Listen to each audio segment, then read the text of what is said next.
नमस्कार। खबर 11 बजे लेकर हूं मैं आपके साथ आशीष पांडे। बुलेटिन की शुरुआत करते हैं बड़ी खबर से। देहरादून से खबर आ रही है, जहां आज सीएम पद से इस्तीफा देंगे पुष्कर सिंह धामी। आज दोपहर राजभवन जाएंगे धामी, जहां वो इस्तीफा देंगे। राज्यपाल लेफ्टिनेंट जनरल गुरमीत सिंह को अपना इस्तीफा सौंपेंगे। कल के नतीजों के बाद जिस तरह से उत्तराखंड में बीजेपी 47 सीटों पर नजर आई, लेकिन सीएम पुष्कर सिंह धामी अपनी सीट से हार गए और उसके बाद आज सीएम धामी इस्तीफा दे देंगे।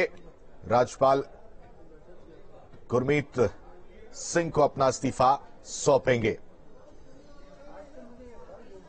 और इस पर ज्यादा जानकारी के साथ सुरेंद्र डसीला हमारे साथ जुड़ चुके हैं। सुरेंद्र, बीजेपी 47 पर उत्तराखंड में दिखी, लेकिन सीएम पुष्कर सिंह धामी अपनी सीट से हार गए। देखिए, बिल्कुल संवैधानिक प्रक्रिया के तहत आप चुनाव जीतें या आप चुनाव हारें, आपको टर्म पूरा होने से पहले अपने पद से इस्तीफा देना होता है, ताकि राज्यपाल नई सरकार के गठन के लिए उनको निमंत्रण दे सके। क्योंकि बीजेपी 47 सीटें ला चुकी है और ये पूरी तरह से साफ है कि अगली सरकार बीजेपी की होगी। लेकिन मुख्यमंत्री को नियमों के तहत आज चतुर्थ विधानसभा का कार्यकाल जब पूरा हो रहा है, तो उनको अपने पद से इस्तीफा देना होगा। आज वो अपना पद से इस्तीफा देने के लिए राज्यपाल से मिलेंगे और उसके बाद अगले 1 से 2 दिन में भाजपा विधानमंडल दल की बैठक होगी, नए नेता का चयन होगा और इसके बाद नई सरकार के गठन की प्रक्रियाएं शुरू हो जाएंगी। जी बिल्कुल सुरेंद्र, अगर बात करें तो सीएम कौन हो सकता है, नया चेहरा कौन? देखिए, नए चेहरे के लिए तो तमाम चीजें चल रही हैं। भाजपा के अंदर कुछ नेताओं का यह पक्ष है कि मुख्यमंत्री पुष्कर सिंह धामी को वक्त कम मिला था, उनको फिर से वक्त दिया जा सकता है। लेकिन भाजपा में इस तरह की परिपाटी पहले देखी नहीं गई है, क्योंकि मुख्यमंत्री के ये पूरा जो चुनाव है प्रधानमंत्री और मोदी के चेहरे पे लड़ा गया है और उन्हीं के कार्यों की बदौलत ही उत्तराखंड में एक बड़ी प्रचंड बहुमत की जीत मिली है। ऐसे में भाजपा आलाकमान क्या दोबारा से उनको मौका देगा, ये देखना होगा। लेकिन अगर उनको मौका नहीं मिलता है तो विधायकों में कुछ लोग हैं जिनके नाम आगे चल रहे हैं, जिनमें धन सिंह रावत हैं जो श्रीनगर से जीते हैं। इसके अलावा सतपाल महाराज है, जिनके पीछे आरएसएस का बहुत सपोर्ट है। धन सिंह रावत संगठन और सरकार दोनों में बहुत ज्यादा अनुभवी माने जाते हैं, इसलिए उनका भी नाम है।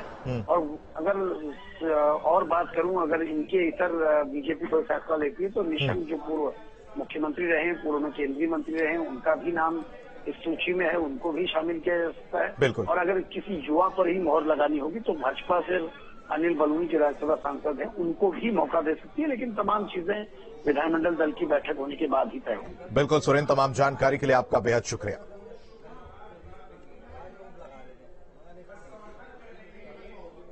तो पुष्कर सिंह धामी ने इस्तीफा अपना आज राज्यपाल के पास पहुंचेंगे, जहां लेफ्टिनेंट जनरल गुरमीत सिंह को वो अपना इस्तीफा सौंप देंगे। कल जिस तरह से उत्तराखंड में पूर्व सीएम की अगर बात करें, हरीश रावत भी हार गए, हालांकि उनकी बेटी जीत गई, और पुष्कर सिंह धामी भी अपनी सीट से हार गए और आज इस्तीफा वो दे देंगे। दोपहर तक इस्तीफा देने की बात सामने आ रही है। राजभवन जाकर लेफ्टिनेंट जनरल गुरमीत सिंह को वो इस्तीफा सौंपेंगे। बढ़ते आगे और आपको बताएं कि उत्तराखंड में बीजेपी ने लगातार दूसरी बार जीत दर्ज कर इतिहास रच दिया है, लेकिन इस जीत में अहम जिम्मेदारी निभाने वाले सीएम पुष्कर सिंह धामी खटीमा से चुनाव हार गए। लेकिन हार के बाद भी सीएम के गले में उत्तराखंड की जीत का हार पड़ा है। जीत पर धामी ने बीजेपी नेताओं के साथ गुलाल खेला, जिससे उनकी हार का सारा मलाल धुल गया। 10 मार्च को वोटों की गिनती का दौर शुरू हुआ तो बीजेपी ने इतिहास लिखने की तैयारी कर ली। जो उत्तराखंड में कभी नहीं हुआ वो बीजेपी ने कर दिखाया। उत्तराखंड में मुख्यमंत्री पुष्कर सिंह धामी भले ही खटीमा से 6000 वोट से अपना चुनाव हार गए, लेकिन बीजेपी की प्रचंड जीत की कहानी गढ़ दी। भाइयों बहनों, मुझे भी खुशी है कि मेरे जैसे एक सामान्य परिवार से आने वाले और कहीं मैं किसी दौड़ में नहीं था, किसी दावेदारी में नहीं था और मुझे काम करने का अवसर मुख्य सेवक के रूप में माननीय प्रधानमंत्री जी ने, मेरी पार्टी के राष्ट्रीय अध्यक्ष जी ने और केंद्रीय नेतृत्व ने दिया। और मैंने जनता से जो निवेदन किया, पूरी पार्टी के साथ जाकर हमारे सभी कार्यकर्ताओं ने किया, हमारे पदाधिकारियों ने किया। आज उत्तराखंड की जनता ने हमको जो है वो आशीर्वाद देकर भारतीय जनता पार्टी की सरकार बनाई। और धामी की हार के बाद अब भले ही बीजेपी को 12 महीने के अंदर चौथे सीएम की तलाश करनी होगी, लेकिन इसके पीछे धामी की मेहनत को नजरअंदाज नहीं किया जा सकता।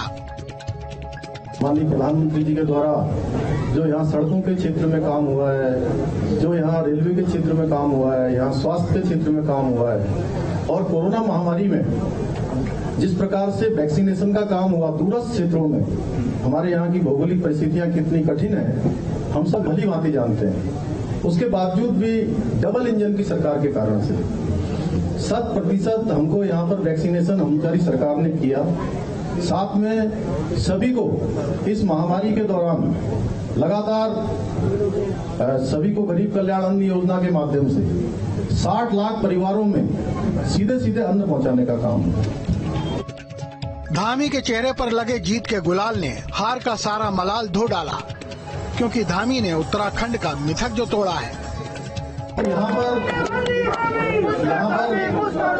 लगातार मिथक था कि एक बार भाजपा आती है, एक बार कांग्रेस आती है, और मैं हमेशा ही कहता था कि मोदी जी के देश के प्रधानमंत्री बनने के बाद सारे मिथक टूट रहे हैं, सारे मिथक टूटते गए हैं, नए इतिहास बनते चले गए हैं, और आज उत्तराखंड के अंदर नया इतिहास बन गया है।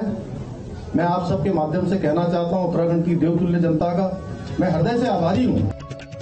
उत्तराखंड की नई सरकार की बागडोर भले ही किसी के हाथ में हो, लेकिन धामी ने साफ कर दिया है कि यूनिफॉर्म सिविल कोड लागू करने के वादे को बीजेपी पूरी तरह से निभाएगी।